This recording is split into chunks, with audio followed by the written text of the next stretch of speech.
Daily science dose physics में आज हम बात करने वाले हैं उस्मान से पार्ट नंबर 10 के ऊपर, जहां मैं आपको अच्छे लेवल के क्वेश्चंस को दिखाऊंगा, उसको अटेम्प्ट करने का सही अप्रोच भी बताऊंगा। देखिए बाकी का जो डोज है आपको प्लेलिस्ट में मिल जाएंगी। इवन बहुत से पोर्शन जो आपके साइंस से बनते हैं, ठीक है, उन सभी पोर्शन को भी मैंने डिफरेंट डोज के हेल्प से कंप्लीट करा दिया। तो सबसे पहले उसको देखिए ताकि आपका जो साइंस का पोर्शन है वो और भी ज़्यादा अच्छी हो पाए। यहाँ पर हम क्वेश्चन नंबर स्टार्ट करेंगे 91 से उस्मा का, जो कि डोज नंबर आपका 10 होगा। तो देखिए पहला नंबर क्वेश्चन क्या बोल रहा है। देखिए पहला नंबर क्वेश्चन बोल रहा है कि थर्मस फ्लास्क के आविष्कारक है। तो आपको पता होना चाहिए कि काफ़ी बार जो आविष्कारक है यानी कि इन्वेंटर है वो डायरेक्टली किसी भी एग्जाम्स में पूछ लिया जाता है। तो काफ़ी ज़्यादा जरूरी होता है कि आपको इन्वेंटर्स के नाम याद होना चाहिए। तो क्या हो जाएगा पहला क्वेश्चन का आंसर कि थर्मस फ्लास्क के आविष्कारक कौन है। तो थर्मस फ्लास्क के आविष्कारक है डीवर, उन्होंने ही इसका आविष्कार किया था। तो पहला नंबर ऑप्शन देखिए डीवर आपको मिल जाएगा, टिक कीजिए इसको, बिल्कुल ही आपका राइट आंसर हो जाएगा। बढ़ते आगे, देखिए अगला क्वेश्चन आपसे पूछ रहा है कि थर्मस फ्लास्क में उष्मा का क्षय रोका जा सकता है। तो किससे रोका जा सकता है आपको बताना है। तो याद रखिए जो थर्मस फ्लास्क है उसमें उष्मा का क्षय रोका जा सकता है संवहन से भी, विकिरण से भी, चलन से भी, यानी कि तीनों होना चाहिए। तो देख लेते हैं ऑप्शन में तीनों गिवन है या नहीं। तो बिल्कुल लास्ट ऑप्शन देखिए यहाँ पे चलन, संवहन, विकिरण तीनों से गिवन है यहाँ पे। तो ये आपका करेक्ट आंसर हो जाएगा। तो टिक कीजिए इसको, बिल्कुल ये आपका क्या होगा राइट आंसर। बढ़ते आगे, देखिए अगला क्वेश्चन है कि थर्मस फ्लास्क है कि आंतरिक दीवार चमकीली होती है क्यों। क्या मतलब क्या कारण है कि इसकी आंतरिक दीवार को चमकीली बनाया जाता है। तो याद रखिए चमकीली बनाने का रीजन सिंपल से क्या है, ताकि विकिरण द्वारा होने वाला उष्मा का जो हानि है, जो विकिरण द्वारा जो होने वाला उष्मा का हानि है उसको रोका जा सके। तो अगर आप ऑप्शन देखना चाहें तो ये रहा, देखिए ऑप्शन। तो पहला देखिए क्या संवहन द्वारा होने वाला जो उष्मा की हानि रोका जा सके, मैंने बोला आपको विकिरण। तो दूसरा देखिए विकिरण द्वारा होने वाले उष्मा की हानि को रोका जा सके। तो बिल्कुल ये आपका क्या हो गया राइट आंसर हो जाएगा। चलिए इसको टिक कर लेते हैं। तो बिल्कुल ये आपका क्या हो जाएगा राइट आंसर हो जाएगा। बढ़ते आगे, देखिए अगला क्वेश्चन पूछ रहा है कि थर्मस फ्लास्क तरल पदार्थ को लंबे समय तक गर्म रखता है क्योंकि क्यों। तो देखिए इसका रीजन क्या है, चाहे तो आप खुद से ट्राई कर सकते हैं। ये रहा ऑप्शन। देखिए पहला ऑप्शन क्या है, इसमें गैस भरी रहती है। तो ऐसा तो है नहीं, हम सभी ने यूज़ किया थर्मस फ्लास्क, उसमें कोई गैस भरा हुआ नहीं होता। तो ये आपका रॉन्ग हो गया। इसमें आंतरिक तापमान होता है, ऐसा भी नहीं, तो ये भी रॉन्ग हो गया। उसके बाद चमकदार आंतरिक दीवार होता है, बाह्य आवरण की दोहरी दीवार ये भी होता है, उष्मा को निकलने से क्या या प्रविष्ट होने से रोकती है।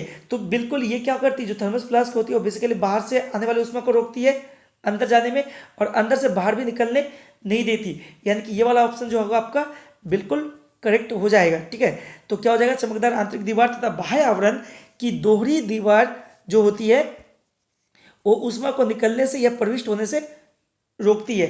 ठीक है, तो आई होप आपको समझ में आया। बढ़ते आगे, देखिए अगला क्वेश्चन क्या पूछ रहा है।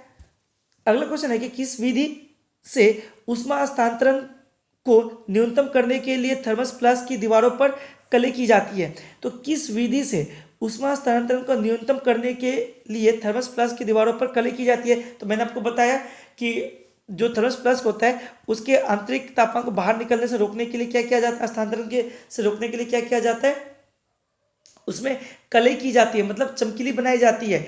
तो किस विधि से रोकने के लिए, तो तीन ही विधि होता है, चलन, संवहन और विकिरण। तो लेकिन जो आपका राइट आंसर होना चाहिए वो विकिरण। ठीक है, विकिरण विधि द्वारा जो आपका उष्मा है ताकि बाहर ना निकल सके इसीलिए कलई की जाती है। चलिए टिक कर लीजिए, ये रहा विकिरण, बिल्कुल आपका राइट आंसर हो जाएगा। बढ़ते आगे, अगला क्वेश्चन पूछ रहा है कि किसी पदार्थ के एकांक द्रव्यमान का ताप 1 डिग्री सेल्सियस बढ़ाने के लिए लगी उष्मा को क्या बोलेंगे। तो ये तो आपकी डेफिनेशन आपने बचपन में पढ़ा होगा क्लास 7-8 में, कि किसी पदार्थ के एकांक द्रव्यमान को का तापमान 1 डिग्री सेल्सियस बढ़ाने के लिए आवश्यक तापमान को हम बोलेंगे विशिष्ट उष्मा। तो पहला नंबर ऑप्शन आपका बिल्कुल करेक्ट हो जाएगा, टिक कर लीजिए इसको, बिल्कुल ये आपका राइट आंसर हो जाएगा। ठीक है, बढ़ते आगे, अगला क्वेश्चन बोल रहा है कि निम्नलिखित में से किसमें विशिष्ट उष्मा का मान होता है। निम्नलिखित में से किसमें विशिष्ट उष्मा का मान होता है।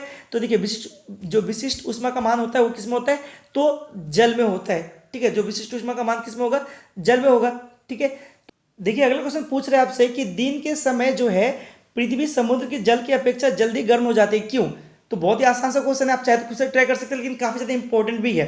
तो चलिए ये रहा ऑप्शंस, आप खुद से ट्राई कीजिए। तो पहला क्या है, पृथ्वी का घनत्व जल की अपेक्षा अधिक होती है, बिल्कुल नहीं। समुद्र में रहने वाली जलीय जंतुओं के कारण, ऐसा भी नहीं। सही आंसर क्या होना चाहिए, जल की अपेक्षा, सॉरी, जल की विशिष्ट ऊष्मा जो है वो धारिता, विशिष्ट जो ऊष्मा की धारिता है वो काफ़ी ज़्यादा अधिक होती है, जिसके वजह से ही क्या होता है, जिसके वजह से ही आपका समुद्र जो आपका दिन के समय जो है, ठीक है, दिन के समय पृथ्वी समुद्र के जल की अपेक्षा बहुत जल्दी गर्म हो जाती है। यानी तीसरा नंबर ऑप्शन जो है आपका करेक्ट आंसर होना चाहिए। ठीक है, आई होप समझ में आया। बढ़ते आगे, देखिए अगला क्वेश्चन आपसे पूछ रहा है कि मोटर गाड़ी के रेडिएटर को ठंडा करने के लिए पानी का व्यवहार किया जाता है, क्यों? तो पानी की विशिष्ट ऊष्मा अधिक होती है, जो पानी होती है उसकी विशिष्ट ऊष्मा क्या होती है, अधिक होती है। तो ये जो पहला नंबर ऑप्शन है वो आपका करेक्ट आंसर हो जाना चाहिए, बिल्कुल। बढ़ते आगे, देखिए हमारा लास्ट क्वेश्चन है इस डोज का, जो कि 100 नंबर क्वेश्चन है। क्या बोल रहा है कि निम्न तापी इंजन का अनुप्रयोग होता है। तो आपको पता होगा, बहुत ही कॉमन सा क्वेश्चन है, निम्न तापी इंजनों का प्रयोग कहाँ होता है? तो निम्न तापी इंजनों का प्रयोग आपका होता है कहाँ पे? तो रॉकेट प्रौद्योगिकी में। ये वाला ऑप्शन आपका बिल्कुल राइट हो जाएगा। ठीक है, तो आई होप सभी क्वेश्चन आपको समझ में आया होगा। ठीक है, अच्छी भी लगी होंगी। तो इस ढंग का डोज अगर आपको चाहिए तो आपको चैनल को सब्सक्राइब करना पड़ेगा, ताकि हर रोज आपको इस ढंग का डोज मिलता रहे और आपका साइंस का पोर्शन स्ट्रॉन्ग हो पाए। ठीक है, तो चलिए मिलते हैं अगले सेशन में, तब तक के लिए थैंक यू। पढ़ते रहिए और सीखते रहिए।